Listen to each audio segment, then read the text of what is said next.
안녕하세요. 초등학교 4학년 4단원 평면도형의 이동입니다. 거울이 세로로 놓여 있습니다. 그러면 세로는 변하지 않습니다. 세로는 불변입니다.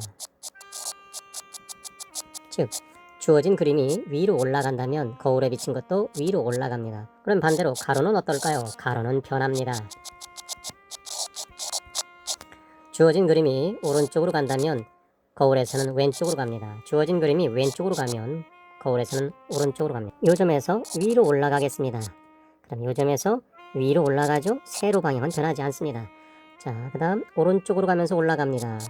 그러면 왼쪽으로 가면서 올라간다는 거죠. 왼쪽과 오른쪽이 바뀌게 되는 거죠.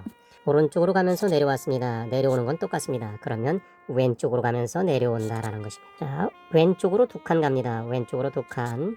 그러면 오른쪽으로 두 칸 간다라는 것입니다. 왼쪽으로 가면서 내려옵니다. 왼쪽으로 가면서 날일자로 내려옵니다. 그러면 오른쪽으로 가면서 날일자로 내려오는 거죠.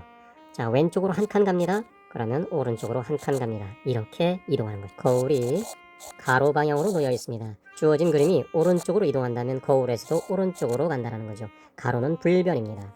그러면 무엇이 바뀔까요? 세로가 바뀌겠죠. 세로가 바뀐다라는 것입니다. 주어진 그림이 위로 올라가면 거울에서는 밑으로 내려옵니다. 주어진 그림이 밑으로 내려오면 거울에서는 위로 올라갑니다. 이 점에서 시작하겠습니다. 위로 올라갑니다. 자, 이 점에서 위로 올라갔죠? 그럼 이 점에서 어떨까요? 밑으로 내려가겠죠. 자, 이 점에서 오른쪽으로 가면서 조금씩 올라가죠? 그러면 오른쪽으로 가면서 내려올 것입니다. 자, 주어진 그림 오른쪽으로 가면서 서서히 내려오고 있습니다. 그러면 오른쪽으로 가면서 올라가야겠죠. 오른쪽으로 가면서 올라갑니다. 오른쪽으로 가면서 올라갑니다. 자, 왼쪽으로 두 칸 갑니다. 그러면 똑같이 왼쪽으로 두 칸 갑니다. 위아래만 바뀌는 겁니다. 자, 왼쪽으로 가면서 날일자로 내려옵니다. 그럼 왼쪽으로 가면서 날일자로 올라가겠죠. 왼쪽으로 한 칸 가면 끝났습니다. 왼쪽으로 한 칸 가면 끝났습니다. 가로 방향은 변하지 않고 세로 방향으로 바뀐다는 거 꼭 기억해 두십시오. 왼쪽으로 두 칸 갑니다. 그러면 오른쪽으로 두 칸 간다라는 것입니다. 자, 왼쪽으로 가면서 날일자로 내려옵니다. 그러면 오른쪽으로 가면서 날일자로 내려오는 거죠. 왼쪽 오른쪽만 바뀌는 것입니다. 자, 왼쪽으로 한 칸 갑니다. 그러면 오른쪽으로 한 칸 갑니다. 위로 올라갑니다. 위로 두 칸 갑니다. 그러면 위는 변하지 않으니까 두 칸 갑니다.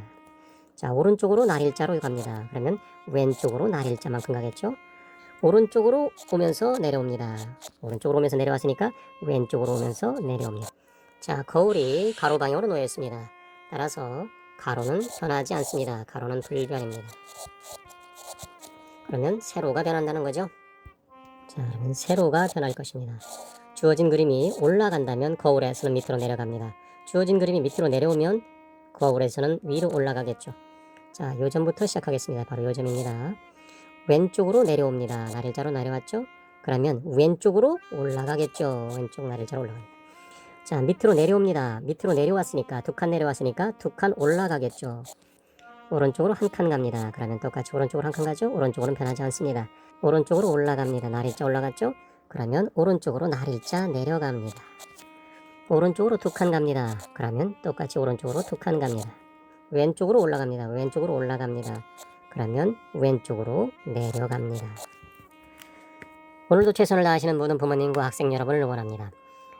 부모님들께서 자녀들에게 부드럽고 다정하게 응원하고 격려하고 박수치고 인정해주는 것이 어렵다면 10번 연습해 보십시오. 그것이 안 되면 또 10번을 연습하십시오. 그것이 안 되면 30번 연습하셔야 됩니다. 부모님이 연습하시는 모습을 자녀에게 보여주신다면 자녀는 그것을 따라할 것이라고 생각합니다. 그뿐만이 아니라 배우자에게도 다정하게 말을 건네주십시오. 인정하고 격려해주시고 박수쳐주십시오. 똑같은 어린애라고 생각하시면 좋을 것 같습니다. 사람은 누구나 응원, 격려, 박수가 필요합니다. 특히 배우자에게는 사랑한다는 말도 자주 해주시길 부탁드리겠습니다. 최성수의 기쁜 우리 사랑에서 나오죠? 다음 기회라고 말하지 마시고 연습해서 지금 한번 말해주십시오. 부부 사이의 다정한 분위기는 자녀들에게 긍정적인 영향을 미칠 것이 확실합니다. 부모님 사이가 다정하다면 자녀들은 심리적 안정을 얻을 것이고 그 에너지를 공부하는 데 충분히 쓸 수 있을 거라고 생각합니다. 자녀들이 열심히 공부하기를 원하신다면 부모님 사이의 다정함이 기본으로 깔려 있어야 한다고 생각합니다. 부모님들이 배우자를 다정하게 격려해 주시는 한편 자녀도 격려해 주시길 부탁드리겠습니다. 다음 시간에 또 찾아뵙겠습니다. 여러분은 할 수 있습니다. 감사합니다.